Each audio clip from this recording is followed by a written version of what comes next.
Mosen gets a bit of fortune and he gets 4. Well, there's nothing wrong with a bit of fortune.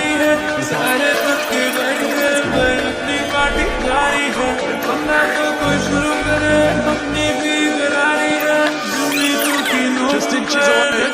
It's 2 to win now. Wow, Jonathan over now. It's the right option as well. That wins the weakest split really falling down. Off his 1.4 overs again, short. Oh, just give himself a little bit of room, and he liked that one. Great shot down the ground. Look at this. Whoa!